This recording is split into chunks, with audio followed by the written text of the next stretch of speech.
The soft hum of data terminals filled the vast archives of the Galactic Historical Academy. Jin-Ho, a young alien student with crystalline eyes and delicate tendrils, sat alone among the towering shelves of stored knowledge. His slender fingers moved across the holographic interface as streams of information flowed past his eyes. Like many third-year students, he had chosen to focus his research on extinct civilizations, but today something different caught his attention. The records about Earth's military history seemed ordinary at first: primitive projectile weapons, basic ground vehicles, and early attempts at powered flight. But as Jin-Ho dug deeper into the files, he found something that made his tendrils twitch with excitement. The images showed massive vessels made of steel, floating on Earth's vast oceans. These weren't simple boats. They were entire cities of war, stretching longer than some modern spacecraft. "This can't be correct," he muttered to himself, his crystalline eyes reflecting the blue glow of the terminal. He double-checked the dates, then triple-checked them. According to the records, humans had built these enormous ships centuries before they achieved spaceflight. The largest of these vessels, called aircraft carriers, could launch and recover flying machines from their flat tops while moving across the water. Jin-Ho's tendrils coiled and uncoiled as he processed this information. His own species had barely mastered ocean travel before developing anti-gravity technology. The idea of building floating platforms to launch aircraft seemed needlessly complex, yet humans had done exactly that. "Professor Park," he called out, unable to contain his excitement any longer. "Professor, you need to see this." The elderly professor sat at her own terminal across the archive hall. Her scaled skin shifted from a peaceful blue to an annoyed gray as she looked up from her work. Unlike Jin-Ho's crystalline form, Professor Park's species was reptilian in nature, known for their color-changing scales that reflected their emotions. "What is it now, Jin-Ho?" she asked, her voice carrying a hint of weariness. She had grown used to her enthusiastic students' frequent interruptions. "I found something remarkable about Earth's pre-space naval capabilities," Jin-Ho said, his tendrils now practically dancing with excitement. "These vessels they built, they're incredible." Professor Park's scales darkened further. "Earth's primitive warfare methods are hardly noteworthy, Jin-Ho. They were centuries behind most civilizations in technological development." "But that's just it, Professor," Jin-Ho insisted, quickly transferring the images to her terminal. "Look at what they achieved with such basic technology. These carriers could launch dozens of aircraft. They had entire fleets of these ships." The professor glanced briefly at the data, her scales rippling with dismissal. "Primitive vessels using combustion engines and mechanical systems, hardly worth our attention when studying advanced civilizations." But Jin-Ho couldn't let it go. He pulled up more records, showing the massive scale of these vessels. The numbers were staggering. Some of these ships were over 300 meters long, displacing more than 100,000 tons of water. They carried thousands of crew members and dozens of aircraft, all without a single anti-gravity generator or fusion reactor.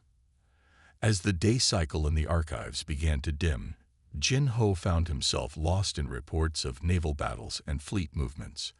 He read about something called the Pacific Theater, where these massive carriers had faced off against each other in epic confrontations. The more he learned, the more fascinated he became. These humans, using nothing but steel, oil, and ingenuity, had created vast fleets that could project power across their entire planet. They had developed complex systems for navigation, communication, and warfare, all without the benefits of modern technology. Their solutions to problems were often crude but undeniably effective. Jin-Ho's tendrils twisted thoughtfully as he saved the records to his personal database.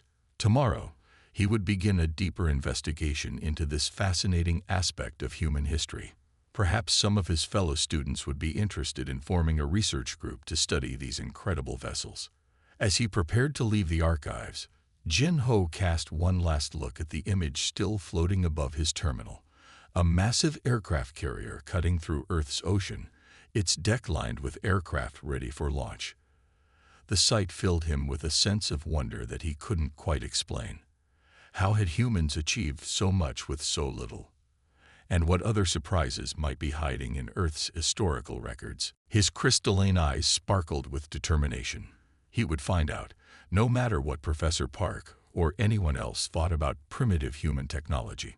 Sometimes he was beginning to realize the simplest solutions could be the most remarkable.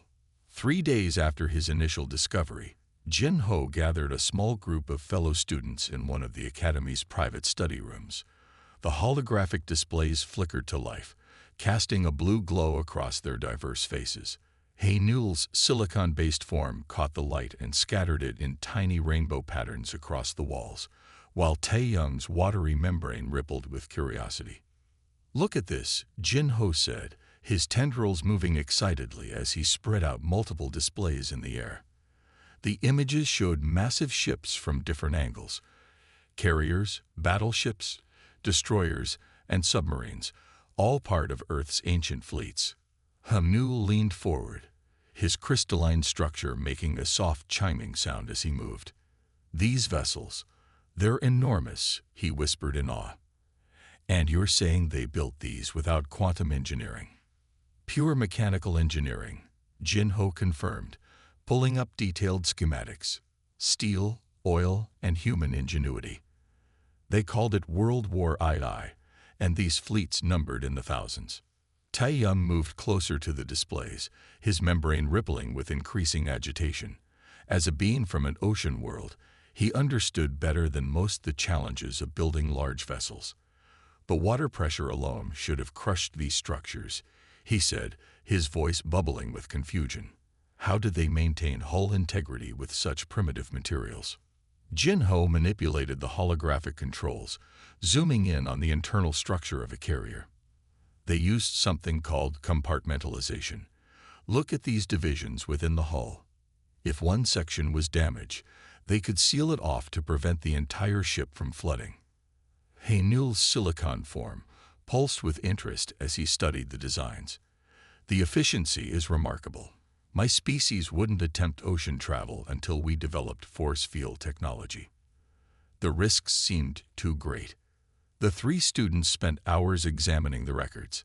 Jin Ho showed them footage of carriers launching aircraft, the mechanical catapults throwing planes into the sky with precise timing. They watched as massive guns on battleships fired shells weighing as much as a small vehicle, the primitive targeting systems somehow achieving impressive accuracy. But how did they coordinate? Haenul asked, his form shimmering with confusion. Without quantum communication, without AI assistance. Jin Ho pulled up more records: radio waves, signal flags, and something called Morse code. They developed entire languages just for ship-to-ship communication. Look at this system of fleet movements. They could position hundreds of ships across entire oceans. Taeyong's membrane changed color as he processed this information. "My ancestors lived in the deepest oceans, but we never built anything like this. We waited until we had gravity manipulation before attempting such construction." The study room fell silent as Jin Ho displayed images of massive naval battles. Dozens of carriers, hundreds of support ships, thousands of aircraft, all moving in coordinated patterns across Earth's oceans. The scale was difficult to comprehend, even for species that had grown up with space travel. "There's something else," Jin Ho said, his tendrils moving slowly now. "These weren't just warships. They changed how humans thought about technology. Look at these repair ships. They could fix massive damage while still at sea. They developed entire floating cities to support their fleets." Haenul's crystalline structure dimmed slightly as he considered this. They solved problems we never even attempted. While other species waited for advanced technology, humans just built things. Taeyong moved closer to the display, showing a submarine's internal layout. "The ingenuity is remarkable. They created artificial atmospheres inside these vessels, maintained them for months underwater. My people thought that was impossible without energy fields." The 3 students continued their research as the Academy's day cycle faded into night. They found records of carriers surviving tremendous damage, of crews making repairs with nothing but basic tools and determination, of fleets operating for months without returning to port. "We need to share this," Newell said finally, his form glowing with excitement. "The whole Academy should know about this. It changes everything we thought we knew about technological development." Jin-Ho nodded, his tendrils moving in agreement. "Professor Park still thinks it's primitive technology, not worth studying. But look at what humans achieved with their primitive tools. They didn't wait for perfect solutions. They worked with what they had. And sometimes," Tae-young added, his membrane showing patterns of deep thought, "the simple solutions were the best ones." As they prepared to leave, Jin-Ho saved their research notes. Tomorrow, they would begin organizing their findings, preparing to show the Academy that humanity's primitive achievements were anything but simple. The three students, each from a different species, had discovered something remarkable about Earth's past, and perhaps about the nature of progress itself. The Xenohistory classroom buzzed with energy as Jin-Ho and his research group prepared their presentation. Mireille, the teaching assistant with her distinctive silver-tinted skin, stood at the back of the room, watching as students from 20 different species filed in. Even Professor Park had decided to attend, her scales now showing a pattern of mild interest. Jin-Ho's tendrils moved steadily as he activated the main holographic display. The room darkened, and suddenly the space above the students filled with images of Earth's oceans. Massive ships moved in formation, their wakes creating white patterns in the blue water. "What you're seeing," Jin-Ho began, "is called a carrier strike group. This footage comes from Earth's mid-20th century. The class watched as aircraft launched from the carrier's deck in rapid succession. Some students gasped as they saw the mechanical catapults in action, flinging planes into the sky with precise timing. Others murmured in disbelief at the sight of metal cables catching aircraft as they landed. Mireille had to raise her voice several times as excited discussions broke out. "Please, let the presenters continue," she called, her silver skin flickering with authority. Tae-young moved forward, his membrane rippling with excitement as he took over. A single Earth nation could deploy multiple battle groups simultaneously, he explained, his voice bubbling with enthusiasm. Each carrier group could project power across entire oceans. "Impossible," a voice shouted from the back. A student with crystalline features similar to Newell's stood up. No pre-space civilization could coordinate such forces. "But they did," Jin-Ho replied calmly. "And that's just the beginning." He adjusted the display, showing multiple carrier groups operating in different oceans simultaneously. "Look at these numbers. During what they called World War II, one nation alone built over 100 aircraft carriers." The room erupted in chaos. Mireille had to flash her skin brightly several times to restore order. Even Professor Park's scales showed patterns of surprise now. Newell stepped forward, his silicon form catching the light. "We found records of their construction methods. They could build a carrier in less than 2 Earth years. Some smaller ships took only a few months." The images changed to show massive shipyards, where thousands of workers assembled these giant vessels piece by piece. Students watched in amazement as footage showed the construction process, massive steel plates being welded together, entire sections of ships being assembled separately and then joined. "But the coordination," another student called out, their tentacles waving in confusion. "How did they manage fleet movements without quantum communications?" Jin-Ho pulled up new diagrams. "They developed complex systems of radio communications, radar networks, and something called signals intelligence. Look at these patrol patterns. They could track enemy movements across entire oceans." The presentation continued as they showed more aspects of Earth's naval capabilities. They explained how submarines could stay underwater for months, how supply ships could transfer fuel and supplies while moving at sea, how entire fleets could cross oceans without returning to port. Mireille moved closer to the front, her silver skin showing patterns of deep interest. "The logistical achievements alone are remarkable," she added. Many modern species wouldn't attempt such operations even with advanced technology. May Ray pulled up comparison data she had been collecting. Some of our modern ships actually carry backup systems based on these old Earth designs. When quantum systems fail, mechanical backups can save lives. The group discovered that Earth's navies had developed solutions to problems that many advanced species had never considered. They found records of acoustic homing torpedoes that could track targets without AI guidance, analog radio direction, finding systems that could locate enemy transmitters, and mechanical cryptographic machines that could encode messages securely. It's not just about the technology, Jin Ho said, displaying images of damage control teams at work. They developed entire methodologies around their limitations. Look at how they organized their crew members, how they trained for every possible failure. Haenul's form pulsed with excitement as he studied the records. They couldn't rely on automated systems, so they made their crews incredibly versatile. Every sailor had to understand their systems deeply. The research session continued late into the night cycle. They found more examples of human innovation, ways to transfer fuel between moving ships in heavy seas, methods for launching aircraft in terrible weather conditions, techniques for repairing battle damage with limited resources.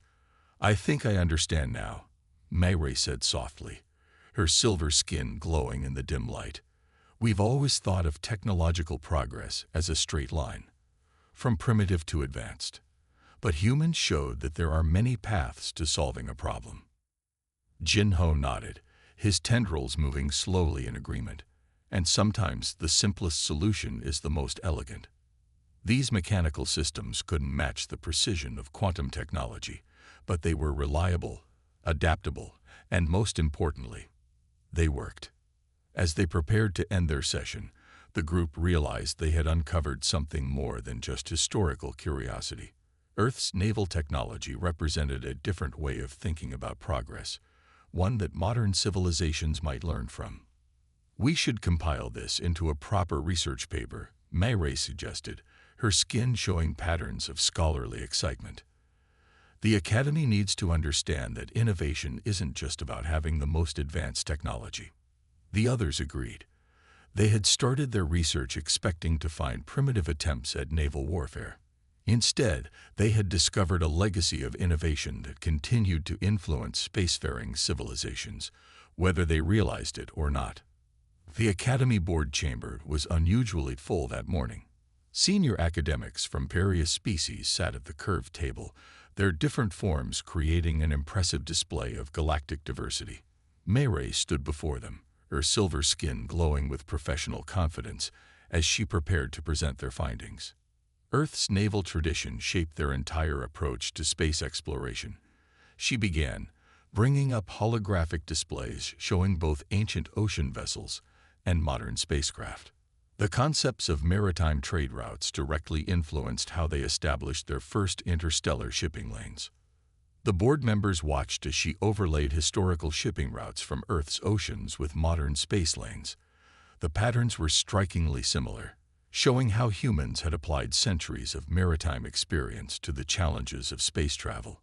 Jin Ho stepped forward, his tendrils moving precisely as he added to the presentation.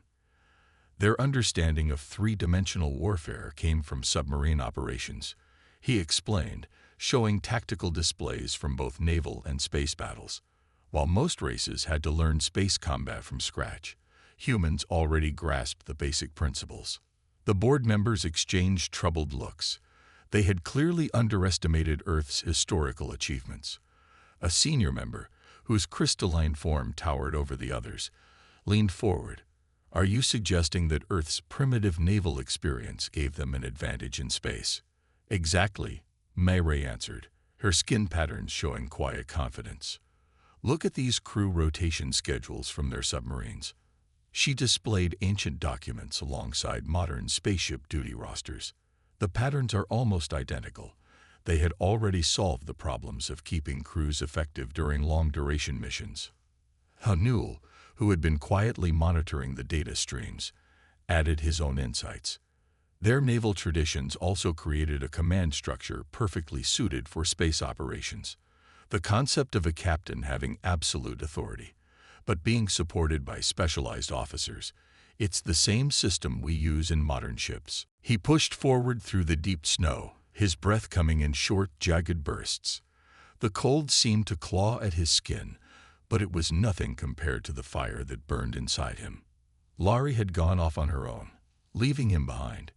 He had told her to go, to hide, to be safe. But now he felt like he had failed her. The Exenari would stop at nothing to capture her again. And this time, it wouldn't just be for her. They were after the secret she carried, the one that could change everything. His hands were shaking from both the cold and the pressure of the situation. He had no plan, no strategy. All he knew was that he had to find her before the Exenari did. After what felt like an eternity, Daniel finally spotted something through the storm. Movement. It was faint at first, like a shadow against the swirling white. But as he got closer, he saw the figure clearly. It was Laurie. She was crouching low against a cluster of trees, her eyes scanning the distance with a look of intense concentration. Her energy seemed to pulse with a bright light, but it was dim, like she was holding something back. Laurie looked up as she sensed him approaching. Her expression softened, but only for a second. The urgency in her eyes never wavered. She stood up quickly, moving toward him. "You shouldn't have come," she said, her voice filled with quiet desperation. Daniel shook his head. "I couldn't leave you. Not like that." Laurie's face tightened with concern. "The Exenari are still out there. They're coming for us. We need to keep moving." Daniel nodded, understanding the gravity of the situation. "Where are we going? We can't just keep running forever." Laurie paused, her gaze fixed on something far in the distance. The glowing red ships of the Exenari were now visible above them, descending rapidly from the sky. She gritted her teeth, her eyes flashing with a mix of fear and determination. "I have a place," she said. "A safe place. It's hidden, and I know the way. But we need to move quickly. If we don't get there before they do, it's over." Daniel didn't question her. He trusted her now, and if she said it was their only hope, he would follow her anywhere. Without another word, they began running again. The wind howled louder, as if trying to drag them back. The snow was deeper now, and it was hard to move, but Daniel pushed on, staying close to Laurie. She moved with the grace of someone who had been through this kind of thing before, every step calculated and precise. He could only hope to keep up. As they ran, Daniel couldn't help but notice how different Laurie was now. When he had first met her, she had been fragile, almost helpless. But now, she was a force, determined, strong, and focused. It was clear that the Exenari had underestimated her. They thought she was just some prisoner, someone they could control. But now, they were learning that she was more than that. She was a warrior. After what felt like hours, they finally reached the edge of the forest. The trees began to thin, and they were in a vast, open field. Laurie stopped for a moment, scanning the area. "We're close," she murmured. Daniel didn't see anything at first, but Laurie moved toward a patch of snow that looked ordinary, just like the rest of the field. She knelt down and touched the snow. Her fingers moved in a pattern, and suddenly, the ground beneath them began to shift. The snow seemed to melt away, revealing a hidden entrance. It was small, but just big enough for them to squeeze through. Laurie gestured for Daniel to follow her, and without hesitation, he crawled through the opening behind her. They entered a dark tunnel, the air cool and damp. The walls of the tunnel were lined with strange symbols that glowed faintly, casting an eerie light around them. Daniel didn't recognize the symbols, but they felt ancient. There was something powerful about them, like they had been here for a long time, waiting for someone to find them. "Laurie, where are we?" Daniel asked, his voice echoing off the walls. "This place," she said, her voice low and reverent, "is where the secret was hidden. It's a place the Exenari don't know about. They never thought I would come here, but I knew it was my only chance." Daniel looked around, trying to understand. The secret. he asked. "What is it? What are you talking about?" Laurie's expression grew distant, like she was recalling something from long ago. "When I was a child, they implanted something in me. It was like a seed, something they thought would make me an obedient weapon. But it was more than that. It's a map, Daniel. A map to something far greater than anything they've ever dreamed of. And this place was built to protect it." Daniel's mind raced. A map. What did it lead to? What could be more powerful than the Xenari themselves? But Laurie was already moving ahead, her pace quickening as she navigated the dark tunnels. "This way," she called over her shoulder. They moved through the winding passageways, the air growing colder the deeper they went. Finally, they reached a large chamber. It was vast, larger than anything Daniel had expected. The ceiling stretched high above them, and in the center of the room, there was a pedestal. On the pedestal was a small glowing orb. It shimmered with a soft blue light, and as they approached, Daniel could feel the power radiating from it. "Laurie, this is it?" Daniel asked, his voice filled with awe. Laurie nodded. "Yes, this is the key. The Xenari were never meant to find it. But I think they knew it was here. They just didn't know how to reach it." Daniel stepped forward, his hand reaching out to touch the orb. But before he could make contact, a voice rang out, cold and mocking. "You think you can escape us that easily?" Daniel spun around, his heart hammering in his chest. The Xenari were here. A dozen of them, fully armed, emerged from the shadows, their red eyes glowing menacingly. "Laurie," Daniel said urgently, "we have to leave. Now." Laurie didn't hesitate. She moved swiftly, raising her hands. The air around them crackled with energy. A shield of bright light appeared, encircling them and pushing the Xenari back. But the Xenari were relentless. They advanced, weapons drawn, ready to tear through the shield. Laurie's face was set in grim determination. "We have no choice now," she said softly. "The only way forward is through them." Daniel knew what she meant. There was no running anymore. It was time to fight. And this time, they were both ready. Zyra's mind raced. There had to be a way out. She wasn't going to let Elias get captured, not after everything they had been through. She wouldn't go back to being some weapon for someone else to control. Without warning, she dashed toward a nearby wall, using her enhanced strength to smash through it. She could hear the Syndicate soldiers shouting behind her, but she didn't stop. Elias was right behind her, keeping pace with her every move. They emerged into a narrow alleyway outside, where the harsh wind whipped at their faces. The sound of sirens echoed in the distance, signaling that the Syndicate was bringing in reinforcements. They didn't have much time. "Keep moving," Zyra shouted, grabbing Elias's arm and pulling him forward. They ran through the dark streets of Iqtal, dodging through crowds of scavengers and merchants, trying to blend in with the chaos. But it wasn't enough. The Syndicate wasn't going to let them slip away so easily. Elias glanced over his shoulder, seeing the shadowy figures of the Syndicate soldiers pursuing them. They were closing in. "This is bad," he said, his breath coming in short gasps. "We need to lose them." Zyra's mind was already working. There was an old transport ship nearby, one that she knew could get them out of the city. But getting to it wouldn't be easy. The Syndicate would be waiting for them at every turn. But Zyra wasn't going to give up. She would protect Elias, no matter the cost. "We'll make it," she said, her voice unwavering. "Just keep up." And with that, they disappeared into the night, running for their lives as the Syndicate closed in.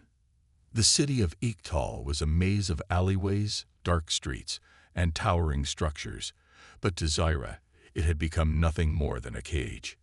The Syndicate was closing in. The ground trembled beneath her feet, and the distant hum of their pursuit was ever present. She and Elias had been running for what felt like hours, their breath heavy and ragged, but they couldn't stop. Not now, not when they were so close. "Almost there," Zyra muttered, her voice steady despite the danger. Elias had kept pace with her, his legs moving as fast as they could, but even he could feel the fatigue setting in. Ahead, she saw the transport ship, a relic from the old days, long forgotten and hidden away in a secluded docking bay. It wasn't much, but it would get them out of Iktal.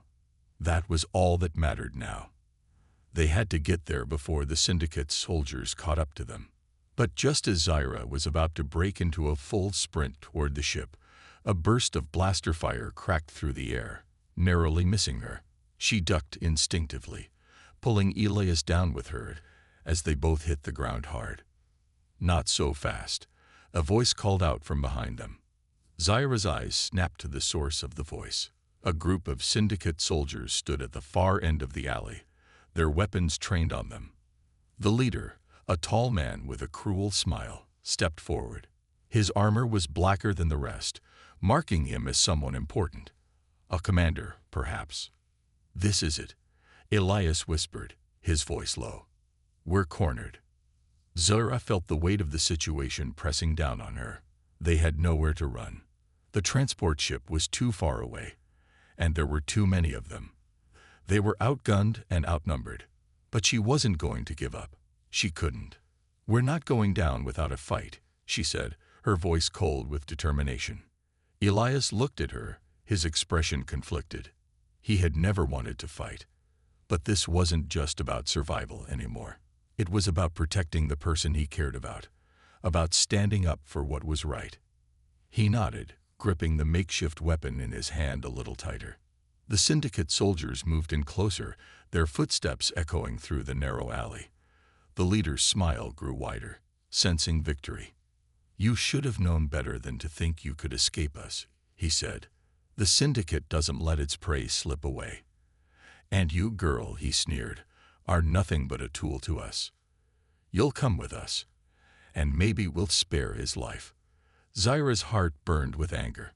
She had never been anyone's tool.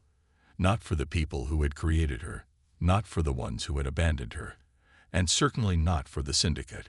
"I'm not your tool," she said, her voice fierce. "And you're not taking us alive." With that, she moved. Faster than anyone could react, she sprang into action. Her enhanced body moved with deadly precision. She struck the first soldier before he could raise his weapon, knocking him out of the way with a single blow. Elias didn't hesitate. He charged forward, swinging the tool he had been carrying with all his strength. It hit the closest soldier in the chest, knocking him back. But even as they fought, it was clear that the Syndicate was prepared. More soldiers emerged from the shadows, surrounding them on all sides. "Stay close," Zyra shouted, pulling Elias back toward a nearby stack of crates for cover. The Syndicate's blaster fire continued to rain down on them, but their position was strategic.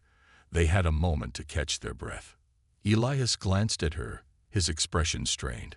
"We can't keep this up. There's too many of them." Zyra shook her head. "We don't have a choice. We fight, or we die." Her words were heavy, but they weren't just words. They were a vow. She wasn't going to let Elias die. She wasn't going to let herself be captured again. Not after everything they had been through. The Syndicate leader barked orders to his soldiers, and they advanced again. But this time, Zyra was ready. She leaped from cover, using the crates as leverage to launch herself high into the air. As she descended, she slammed her fists into one of the soldiers, sending him crashing to the ground. Elias followed suit, his movements growing more confident as he watched Zyra fight. He had never seen anyone move like her. She was like a force of nature, unstoppable and powerful. But even as they made progress, the Syndicate was relentless. Their enemies kept coming, one after the other, each more determined than the last. And the leader, he was still out there, watching, waiting for the right moment to strike. "We can't keep doing this forever," Elias said, his voice tight with desperation. "We need to get to the ship now." Zyra glanced over her shoulder at the transport ship. It was still too far away. They wouldn't make it in time if they kept fighting like this. They needed a plan, a way to turn the tables on the Syndicate. And then something inside her clicked. She knew what she had to do. "Elias," she said, her voice steady despite the chaos, "I need you to trust me." Elias didn't question her. He had learned to trust her instincts by now. "Do what you have to do," he said, his eyes filled with determination. Zira nodded. She took a deep breath, and in that moment, she activated every enhancement in her body.